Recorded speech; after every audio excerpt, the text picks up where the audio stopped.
Good morning, students. Again, I am in front of you with the subject biology, lecture number 12, with the continuation of topic genetics, with the molecular basis of inheritance. Okay. In last few lectures, we have covered very important and few points, which is very essential to understand today's topic. Today we are going to discuss about the genetic code. Next slide please.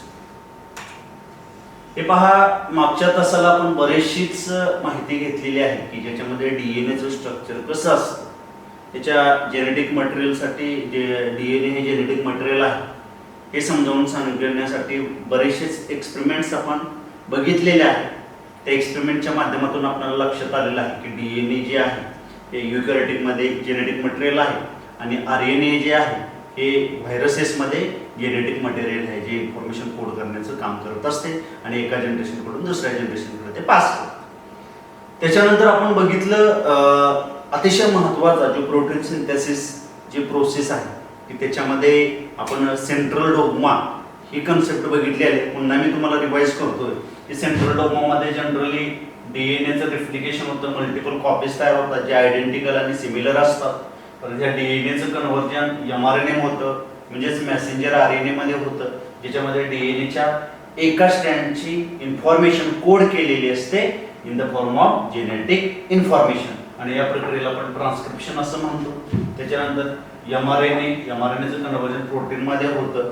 ही प्रक्रिया आहे आणि याच्यामधील आपण सुरुवातीला replication काय असतं, DNA replication काय असतं, DNA replication semi conservative कसं असतं हे बघितलेलं आहे.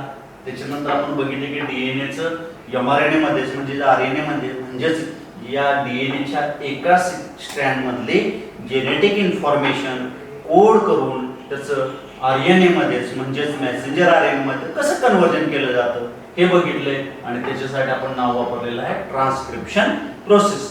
ट्रान्सक्रिप्शन प्रोसेस मध्ये ट्रान्सक्रिप्शन युनिट त्याच्यामध्ये अतिशय महत्त्वाचा रोल कसं परफॉर्म करतं हे बघितलेलं आहे.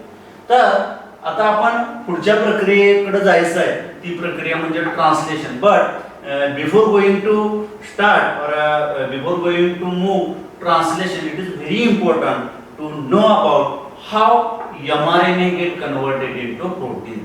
म्हणजे काय, प्रोटीन सिंथेसिस ही जी प्रक्रिया आहे, प्रोटीन तयार होण्याची जी प्रक्रिया आहे ही एमआरएनएच्या माध्यमातून म्हणजेच मेसेंजर आरएनएच्या माध्यमातून म्हणजेच ज्याच्यामध्ये डीएनएच्या एका स्ट्रँडची जेनेटिक इन्फॉर्मेशन कोड केलेली आहे त्याच्यापासून या प्रोटीन मध्ये कन्व्हर्जन कसं होतं ही प्रक्रिया समजून घेण्या अगोदर आपल्याला महत्त्वाचं आहे की आपल्याला जेनेटिक कोड काय आहे हे माहित करून घेणं अतिशय गरजेचं आहे. तर हा जेनेटिक कोड काय आहे आणि त्याची माहिती आपल्याला करून काय घ्यायची आहे, तर हे सगळ्यात महत्त्वाचं आहे की आपण ते जाणून घेणं गरजेचं आहे. तर इथं लिहिल्याप्रमाणे प्रोटीन हा जो आहे एमआरएनएच्या माध्यमातून तयार होणार आहे. एमआरएनए मध्ये जेनेटिक इन्फॉर्मेशन कोड केलेलं आहे. मग तुम्हाला माहित आहे की प्रोटीन इज फॉर्मड और प्रोटीन काय असतं, तर protein is the polypeptide chain आहे. पॉलीपेप्टाइड चेन आहे, त्याच्यामध्ये त्याचा मोनोमर जो आहे तो अमायनो ऍसिड आहे. म्हणजेच काय, तर हे जे एमआरएनए आहे हे एमआरएनए पासून अमायनो ऍसिड्स तयार होणार आहेत. म्हणजे त्याच्यावर कोड एक सिक्वेन्स असणार आहे जो अमायनो ऍसिड्स असणार आहे आणि अमायनो ऍसिड्स कशापासून तयार होतात असे अनेक प्रश्न आपल्या समोर अराइज होतात. तर याच्यामध्ये प्रश्न बघा काय, एमआरएनए जो आहे, एमआरएनए एक पीस आहे की ज्याच्यामध्ये जेनेटिक इन्फॉर्मेशन कोड केलेलं आहे. मग जनरली तुम्हाला माहिती आहे हा एमआरएनए कशापासून तयार होतो, तर हा एमआरएनए जो आहे हा एमआरएनए 4 नायट्रोजनस बेस पासून तयार झालेला आहे. हो ना. तर हा जो एमआरएनए आहे, जो मेसेंजर आरएनए आहे, हा 4 बेस नायट्रोजनस बेस पासून तयार झाला आहे. ज्याच्यामध्ये तुम्हाला माहित आहे जर डीएनए सेगमेंट असेल तर त्याच्यामध्ये ॲडेनिन, थायमिन, ग्वानिन आणि सायटोसिन असणार आहे आणि जर तो आरएनए असेल तर त्याच्यामध्ये ॲडेनिन, युरॅसिल, ग्वानिन आणि सायटोसिन हे 4 काय असणार आहेत, नायट्रोजनस बेसेस असणार आहेत. मग याच्या माध्यमातून ज्या 4 बेसेस किंवा 4 नायट्रोजनस बेस मधला एक ट्रिपलेट तयार होतं, एक 3 नायट्रोजनस बेसेसचा एक ग्रुप तयार होतो, एक सेट तयार होतो आणि त्यालाच आपण जेनेटिक कोड असं कन्सिडर करतो. आणि हा जेनेटिक कोड जो आहे each genetic code follows the one amino acid, एक अमायनो ऍसिड आणि अशा अनेक अमायनो ऍसिड येऊन एकत्रित येऊन त्याचं तयार होतं प्रोटीन. लक्षात आलं का? म्हणजेच काय, या mRNAचं कन्व्हर्जन किंवा ट्रान्सलेशन प्रोटीन मध्ये होण्यासाठी सगळ्यात महत्त्वाचा जो रोल आहे तो कोण परफॉर्म करतो, तर तो परफॉर्म करतो जेनेटिक कोड. आता आपण डेफिनेशन पहिल्यांदा बघूया. व्हॉट इज जेनेटिक कोड हे लक्षात आलं का तुमच्या? बघा याच्यामध्ये काय सांगितलंय, तर ट्रान्सक्रिप्शन मध्ये डीएनएचं कन्व्हर्जन mRNA मध्ये होतं. आता mRNA मध्ये काय तर बेस जे नायट्रोजनस बेसिस आहेत त्याचा एक सिक्वेन्स आहे की ज्याच्यामध्ये 4 बेसिस आहेत. आता हा आरएनए आहे म्हणून याच्यामध्ये काय असणार आहे, ॲडेनिन, युरॅसिल, सायटोसिन आणि ग्वानिन हे 4 नायट्रोजनस बेसिस असणार आहेत. आणि याच्यामध्ये प्रत्येक 3 नायट्रोजनस बेसिस जे आहेत त्यांचा एक सेट तयार होतो, एक सिक्वेन्स तयार होतो आणि यालाच आपण जेनेटिक कोड म्हणतो आणि यालाच आपण अमायनो ऍसिड म्हणतो. आणि या अमायनो ऍसिडची एक चेन तयार होते ज्याला आपण प्रोटीन असं म्हणतो. म्हणजे ट्रान्सलेशन प्रक्रिया समजण्यासाठी आपल्याला जेनेटिक कोड काय आहे हे समजणं अतिशय महत्त्वाचं आहे. तर पहिल्यांदा आपण याची डेफिनेशन बघूया. What is genetic code? Genetic code is the set of DNA sequence or RNA sequence which determine the sequence of amino acid for polypeptide chain or protein. म्हणजेच काय तर प्रोटीन सिंथेसिस मधला जे अमायनो ऍसिडची चेन आहे हा दाखवणारा, हा represent करणारा जो सेट आहे की जो डीएनए किंवा आरएनएचा असू शकतो त्याला आपण जेनेटिक कोड असं म्हणतो. ओके, क्लिअर कट लक्षात आलं का? बघा पुन्हा मी रिपीट करतो कारण हे अतिशय महत्त्वाचे आहे. Definition genetic code is the set of DNA or RNA sequence which determines the sequence of amino acid for protein. This is called as the genetic code and which is formed by the triplet. म्हणजे काय, triplet कुठला असणार आहे तर triplet म्हणजे काय, जे 4 nitrogenous basis आहे त्याच्यामधील एक पहिल्या 3 नायट्रोजनस जे बेसिस आहेत त्याचा एक सिक्वेन्स आहे त्याला आपण जेनेटिक कोड असं कन्सिडर करू आणि त्याच्यामध्ये अमायनो.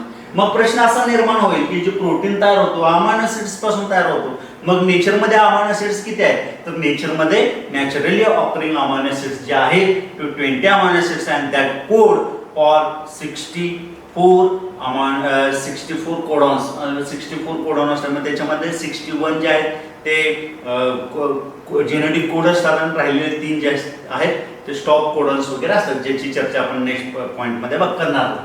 आता बघूया हा जो जेनेटिक कोड आहे हा एक सेट ऑफ डीएनए किंवा आरएनए आहे जो काय डिटरमाइन करतोय, अमायनो ऍसिडचा सिक्वेन्स डिटरमाइन करतो. कशासाठी तर तो प्रोटीन सिंथेसिस साठी करतो.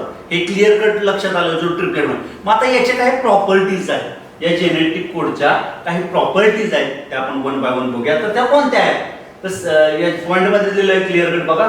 The salient features of genetic code are as follows. मग याच्यामध्ये पहिले काय आहे the codon is a triplet. म्हणजे कोडॉन कसं असलं पाहिजे, ट्रिपलेट असलं. फॉर एक्झाम्पल मी इथं देतो बघा, हा एक सिक्वेन्स आहे. कोणताही एक सिक्वेन्स जनरली आपण घेतला समजा 3 प्राइम पासून 5 प्राइम पर्यंत मग घेतला तर याच्यामध्ये काय असणार आहे, नायट्रोजनस बेसिस असणार आहे. नायट्रोजनस याच्यामध्ये बेसिस आणि कॉम्प्लिमेंटरी स्ट्रँड वगैरे तयार होते, हे सगळं तुम्हाला माहिती आहे. मग याच्यामध्ये समजा आपण एक स्ट्रँड घेतलेला आहे. आता आपल्याला काय बघायचं आहे द सायलेंट फीचर्स बघायचे आहे. ज्यात कोडॉन इज ट्रिपलेट. मग हा ट्रिपलेट म्हणजे काय जनरली तर तुम्हाला माहिती आहे की जो सेट आहे त्याच्यामध्ये आरएनए चा एक सेट आहे. मग त्याच्यामध्ये बघा काय आहे, समजा इथं काय असणार आहे ॲडेनिन, ग्वानिन, सायटोसिन, युरॅसिल, ग्वानिन, परत ॲडेनिन हे असे एक सिक्वेन्स तयार झालेला आहे. हा 3 प्राइम टू 5 प्राइम पर्यंत कंटिन्यू झालेला आहे. मग आपण कशाला म्हणायचं कोडॉन किंवा triplet. It is the set of RNA. हा आरएनए समजायचं कारण त्याच्यामध्ये thymine is replaced by the uracil. तुम्हाला प्रॉपर्टीज त्याच्या माहित आहेत. हा काय it is the set of काय, हा एक सेट आहे ऑफ आरएनए. आरएनए वरचा हा एक सेट आहे हा which determines the amino acid. हे काय करणार आहे determine the sequence of amino acid. आणि हा जो ट्रिपलेट आहे हा जो कोड आहे हा कसा आहे, ट्रिपलेट आहे, म्हणजे 1 2 3 या तिन्हींचा बनलेला आहे, म्हणून याला ट्रिपलेट असं म्हणायचं आहे. आणि हा it indicates one of the amino acid which is present in the nature मध्ये जे 20 अमायनो ऍसिड्स आहेत त्याच्यातील एक अमायनो ऍसिड हा कन्सिडर डिटरमाइन करण्यासाठी हा ट्रिपलेट आहे, हा सेट आहे, आणि यालाच आपण जेनेटिक कोड म्हणतो. आणि असे अनेक जेनेटिक कोड म्हणजे असे अनेक अमायनो ऍसिड एकत्रित येऊन याची काय तयार होणार आहे, एक याची प्रोटीन तयार होणार आहे, एक पॉलिमेरिक चेन ज्याला पॉलीपेप्टाइड चेन असं आपण जनरली म्हणतो, तर ही तयार होणार. म्हणजेच काय, हे लक्षात येईल की genetic code plays very important role in the synthesis of protein. तर हे तुमच्या लक्षात आलं. ओके, आता याच्यामध्ये पहिलं काय दिलेलं बघा, द कोड इज ट्रिपलेट. हा कोड कसा आहे, ट्रिपलेट आहे. आणि 61 कोडॉन्स, कारण आपल्याकडे नायट्रोजनस बेसिस किती आहे, 4 आहे. आणि 4 चा स्क्वेअर ज्यावेळी आपण करतो त्यावेळी जनरली जर 4 इकडे आपण ठेवले 4 इकडे ठेवले, त्याचं जर आउटपुट जर बघितलं तर त्याच्यामध्ये 64 ट्रिपलेट्स आपल्याला सापडणार आहेत. आणि ह्या 64 ट्रिपलेट्स मधले फक्त आणि फक्त 61 कोडॉन जे आहे, हे 61 कोडॉन्स काय असणार आहे, code for the amino acid. आणि राहिलेले जे 3 कोडॉन्स आहेत ते 3 कोडॉन्स स्टॉप कोडॉन असे असणार, कारण ते कोणत्याही प्रोटीनला कोड करत नाहीत. हे लक्षात ठेवा, कारण हा प्रश्न तुम्हाला नीट मध्ये किंवा अनेक परीक्षांमध्ये हा विचारला जातो. टोटल जे आहे ते 64 आहेत आणि त्याच्यामध्ये 61 कोडॉन्स जे आहेत, जे 61 ट्रिपलेट्स आहेत, हे पर्टिक्युलर अमायनो ऍसिडला कोड करणार आहेत आणि रिमेनिंग स्टॉप कोडॉन्स असणार आहेत for amino acid. And 3 codons do not code for any amino acid. आणि राहिलेले 3 कोडॉन जे आहेत ते कोणत्याही अमायनो ऍसिडला कोड करत नाहीये. अँड हेन्स ते functions as the stop codon, आणि म्हणूनच त्याला स्टॉप कोडॉन असं कन्सिडर केलेलं आहे. ही एक प्रॉपर्टी झाली, ही एक सायलेंट फीचर झाली की जे जेनेटिक कोड दाखवतो.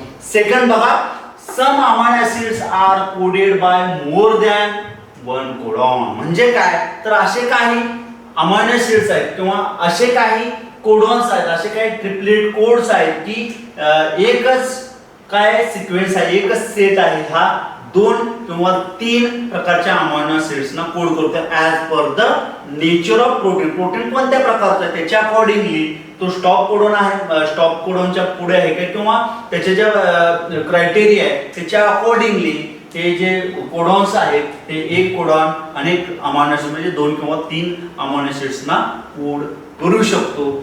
हे त्याचं दुसरं सायलेंट फीचर्स आहे. त्याचं उदाहरण आपण टेबल ज्यावेळी मी बघेन त्यावेळी तुमच्या लक्षात येईल. Some amino acids, next slide please, हे आपण एक्सप्लेन करूयाच लागेल. Next slide please. याच्यामध्ये बघा मी काय दुसरं सायलेंट फीचर तुम्हाला काय सांगितलंय की एकच सिक्वेन्स, एकच ट्रिपलेट काय करू शकतो, मोर दॅन 1 कोडॉनना कोड करू शकतो, अमायनो ऍसिडना कोड करू शकतो. तर बघा याच्यामध्ये तुम्ही इथं बघा, हा जो फिनिल ॲलेनाइन नावाचा जो अमायनो ऍसिड आहे त्याला कोड करण्यासाठी हे वेगवेगळे काय आहेत, कोड्स जे आहेत ते तुम्हाला इथं दिसणार आहेत. ल्युसिन साठी वेगवेगळे कोड तुम्हाला इथं दिसणार आहेत, हो ना. ल्युसिन साठी 1 2 3 4 5 6 हे एवढे जे अमायनो ऍसिड्स आहेत हे वेगवेगळ्या प्रकारच्या, एकच अमायनो ऍसिड वेगवेगळ्या प्रकारच्या ट्रिपलेट कोडनं काय करू शकतो, कोड करू शकतो. हा, ही याची सायलेंट फीचर आहे. जसं इथं प्रोलिन दिसलेलं आहे, सेरिन दिसलेलं आहे, हे स्टॉप कोडॉन जे मी तुम्हाला सांगितलं 3 स्टॉप कोडॉन आहे ते हा जो सिक्वेन्स आहे UAA किंवा UAG किंवा UGA हे तिन्ही काय आहेत, स्टॉप कोडॉन आहेत. आणि राहिलेले सगळे 61 कोडॉन आहेत हे प्रत्येक जो सेट आहे, जो सिक्वेन्स आहे तो पर्टिक्युलर अमायनो ऍसिडला कोड करतो. बॅक घ्या, स्लाइड बॅक. ओके, हा सेकंड झाला. आता याच्यामध्ये बघा the code the code is degenerate type आहे. तिसरा बघा, तिसरी सायलेंट फीचर काय, the codon is read in mRNA. आता हा कोडॉन mRNA वर रीड का करू शकतो, कारण ही एक प्रक्रिया आहे. Protein synthesis it is the process in which what happen, the DNA is converted into mRNA in the form of genetic information. Means what, it code the genetic information from the one strand of DNA. हा, तर म्हणून काय दिलेलं आहे बघा, याच्यामध्ये दिलेलं आहे the codon is read in mRNA. आणि या mRNA वर आपण काय करू शकतो, कोडॉन रीड करू शकतो. फॉर एक्झाम्पल AGC दिलेला आहे, CCU दिलेला आहे, JAU दिलेला आहे. तर हे हा mRNA चा पीस आहे आणि या mRNA च्या पीस वर आपण कोडॉन काय करू शकतो, रीड करू शकतो. mRNA in a continuous fashion there are no punctuations. Okay, next slide please. पुढची स्लाइड. त्याच्या मागे नेक्स्ट फोर्थ बघा, the code is nearly universal. म्हणजे तो बॅक्टेरिया मध्ये असू दे, प्रोकॅरियोटिक मध्ये असू दे किंवा युकॅरियोटिक मध्ये असू दे, कोणत्याही प्रकारचे जर सेल असेल तर त्याच्यामध्ये हा जो सिक्वेन्स आहे, हा जो सेट आहे, हा प्रत्येक सेट जो आहे हा प्रत्येक ठिकाणी एकाच प्रकारचे किंवा similar type of amino acid साठी कोड करतो. म्हणून याला काय म्हणतात, युनिव्हर्सल, सगळीकडे सारखा असतो. The code is nearly universal. For example, from bacteria to human. म्हणजे प्रोकॅरियोटिक बॅक्टेरिया कशाचं उदाहरण आहे, प्रोकॅरियोटिकचं उदाहरण आहे. प्रोकॅरियोटिक पासून ह्यूमन युकॅरियोटिकचं उदाहरण आहे. तर युकॅरियोटिक पर्यंत सगळीकडे हा जेनेटिक कोड कसा असतो, सारखा असतो. म्हणून the code is nearly universal. त्याचं उदाहरण दिलेलं आहे. आता बघा यू समजा इथं काय आहे, युरॅसिल काय दिलेलं आहे, code for phenylalanine PHE त्याचा शॉर्ट फॉर्म दिलेला आहे. Some exception to this rule have been found in mitochondrial codons. आता हे मायटोकॉन्ड्रिया काय आहे, सेल असतं. मग ते प्लांट सेल असू दे, ॲनिमल सेल असू दे, मग त्याच्या सायटोप्लाझम मध्ये तुम्हाला माहित असतं की outermost layer cell membrane असतं, त्याचं सायटोप्लाझम त्याच्या आतमध्ये न्यूक्लियस होतो. तर त्या सायटोप्लाझम मध्ये पॉवर्स ऑफ एनर्जी ज्याला आपण मायटोकॉन्ड्रिया म्हणतो, हा मायटोकॉन्ड्रिया मध्ये हा जो कोड आहे हा काय कशाला कोड करतो, फिनिल ॲनानाइनला करतो. म्हणून हा एक एक्सेप्शन आहे असं दिलेलं कोडॉन. अँड इन सम प्रोटोझोन्स, आणि प्रोटोझोन्स पॅरासाइट जो प्रोटिस्टा किंगडम आहे, या प्रोटिस्टा किंगडमचा हा प्रोटोझोन एक्झाम्पल आहे. आणि याच्यामध्ये हे एक्सेप्शन्स तुम्हाला लक्षात ठेवायचे. बाकीचे सगळे कोड्स कसे असणार, युनिव्हर्सल. म्हणून हे दोन्ही तुमच्या लक्षात ठेवायचे, कारण याच्यावर प्रश्न तुम्हाला नीटवर विचारू शकतात, कारण हे एक्सेप्शन केस आहे. आता AUG हा कोड आहे, हॅज ड्युअल फंक्शन. हा दोन फंक्शन्स परफॉर्म करतो. इट कोड्स फॉर मिथ्योनाइन साठी पण हा कोड करणार. And it also act as initiator codon. आणि हा इनिशिएटर कोडॉन म्हणजे प्रोसेस स्टार्ट करण्यासाठी जो सुरुवातीचा कोडॉन आहे, हा इनिशिएशन कोडॉन म्हणून ऍक्ट होतो. आणि last silent feature of the genetic code is काय बघा, UAA हा जो कोड आहे, जो सेट आहे RNA चा, and UAG and UJ are stop terminator codons. म्हणजे इनिशियल कोडॉन काय असणार आहे, आता सिक्वेन्स तुमच्या लक्षात आला असेल. सुरुवात कशापासून आहे, जनरली AUG पासून सुरुवात होणार आहे, कारण इनिशिएशन कोडॉन आहे. आणि त्याच्यानंतर स्टॉप कोडॉन तुम्हाला सांगितले की टोटल 64 कोडॉन्स आहेत. त्याच्यामध्ये 61 कोडॉन अमायनो ऍसिडला कोड करतात, आणि राहिलेले 3 कोडॉन जे आहेत ते कोणत्याही प्रकारच्या अमायनो ऍसिडला कोड करत नाही, म्हणून त्यांना आपण स्टॉप कोडॉन. मग ते स्टॉप कोडॉन कोणते आहेत, तर त्याची उदाहरणं दिलेली आहेत बघा. UAA, UAG, UGA हे जे 3 कोडॉन आहेत हे कोणते आहेत, स्टॉप कोडॉन. हे लक्षात तुमच्या असणं गरजेचं आहे. स्टॉप कोडॉन किंवा त्याला ही प्रोसेस टर्मिनेट करतं, प्रोटीन सिंथेसिस इथं थांबतं, म्हणून त्याला टर्मिनेटर कोडॉन असं सुद्धा म्हटलं जातं. Next slide please. आता इथं silent features of genetic code इथं संपलेला आहे. आता मी मगाशी तुम्हाला मी सांगितलेलं होतं की 64 कोडॉन्स कसे तयार होतात, कारण तुम्हाला माहित आहे की mRNA असेल किंवा DNA असेल किंवा RNA असेल, होय ना. त्याच्यामध्ये हे जे तयार होतात, सिक्वेन्स जो तयार होतो, त्याच्यामध्ये जर DNA असेल तर त्याच्यामध्ये ॲडेनिन, थायमिन, ग्वानिन, सायटोसिन असतं. आणि जर RNA असेल तर ॲडेनिन, युरेसिल, सायटोसिन आणि ग्वानिन हे 4 बेस नायट्रोजन बेसेस असतात. त्याच्या अकॉर्डिंगली सिक्वेन्सली हे अरेंज केलेलं असतं. मग त्याच्या अकॉर्डिंगली जेनेटिक कोड कसे तयार होतात, कारण genetic code is the triplet नाही, म्हणजे 3 नायट्रोजनस बेस पेअरचा जो सेट आहे, त्याच्यापासून बेसचा जो सेट आहे त्याला जर काय म्हणायचं आहे, जेनेटिक कोड म्हणायचं. तर 64 कसे होतात बघा, तर याचे आणि याचे मिळून किती झाले 4, आणि 4 × 4 इज इक्वल टू किती होणार, इथं 16 होणार, आणि 16 × 4 किती होणार आहे, 64 होणार. म्हणजे टोटली जे आहे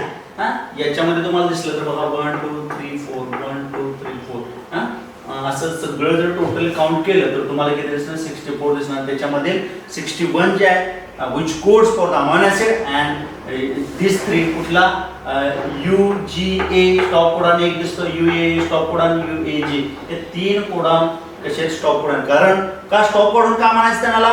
कारण ते कोणत्याही अमायनो ऍसिडना काय करत नाहीत, कोड करत नाहीत. फॉर एक्झाम्पल बघा, याचं कोड आणि त्याची नावं काय आहे आणि त्याचे शॉर्ट फॉर्म काय आहे हे मी तुम्हाला सांगतो. तुमच्या लक्षात आलं असेल, UCAG mRNA किंवा RNAचा सिक्वेन्स आहे आणि फर्स्ट पोझिशनमध्ये UCAG आणि मग त्याचे आपण ट्रिपलेट्स तयार केले, तर टोटली 64 ट्रिपलेट्स तुम्हाला इथं दिसून आलेले आहेत. Next slide please. हे जेनेटिक कोड आहे. आता बघा, याच्यामध्ये तुम्हाला मी सांगितलं की नेचरमध्ये किती अमायनो ऍसिड्स प्रेझेंट असतात? 20 अमायनो ऍसिड्स प्रेझेंट असतात आणि प्रत्येक अमायनो ऍसिड एक पर्टिक्युलर जेनेटिक कोडनं कोड केलेला असतो. मग त्याचे नाव काय दिले बघा. अमायनो ऍसिड इथं दिलेलं आहे, ॲलेनाइन दिलेलं आहे, ALA, त्याचं कोडॉन्स दिलेलं आहे. परत क्लिअर दिसत नाहीये, हे मी नेक्स्ट लेक्चरला तुम्हाला सांगेन. ओके, तिथं आपण थांबूया. पहिली स्लाइड केली. याच्यामध्ये ते 20 अमायनो ऍसिड्स आपल्याला ज्यावेळी ट्रान्सलेशन प्रोसेस आपण बघणार आहोत त्यावेळी आपण जनरली बघूच, पण त्याच्या अगोदर 20 कुठले आहेत तर जनरली तुमच्या लक्षात येतील. फिनिल ॲलेनाइन आहे, UUU आहे. फिनिल ॲलेनाइन म्हणजे हा जो एक अमायनो ऍसिड आहे त्याच्यासाठी 2 ट्रिपलेट कोड काय करतात, कोड करतात माहिती आहे. LEU आहे, परत सेरेनाइन आहे, प्रो आहे, THR दिलेला आहे, TLA दिलेला आहे ॲलेनाइनसाठी, ASN आहे, LYS आहे, LYS आहे, ASP आहे. म्हणजे असे नियर अबाउट 20 अमायनो ऍसिड्स आहेत, त्याची लिस्ट मी तुम्हाला नेक्स्ट करू. ओके, तर लक्षात आलं असेल तुमच्या. आज आपण काय काय बघितलं तर याच्यामध्ये जेनेटिक कोड, त्याच्या इम्पॉर्टन्स बघितलं, त्याच्यानंतर त्याचे सायलेंट फीचर्स बघितले, त्याचं एक्सप्लेनेशन बघितलं, त्याचबरोबर 64 कोडॉन्स कसे असतात त्याचा चार्ट बघितला, त्याचबरोबर त्याच्यामध्ये 61 कोडॉन्स कुठले आहेत जे अमायनो ऍसिडना कोड करतात किंवा जे 3 कोड आहेत जे स्टॉप कोडॉन म्हणून कसे वर्क करतात याची आपण माहिती घेतलेली आहे. खूप तुमच्या लक्षात आलं असेल. जर काय अडचण असेल तर कधीही मला कॉल करू शकता. Thank you very much.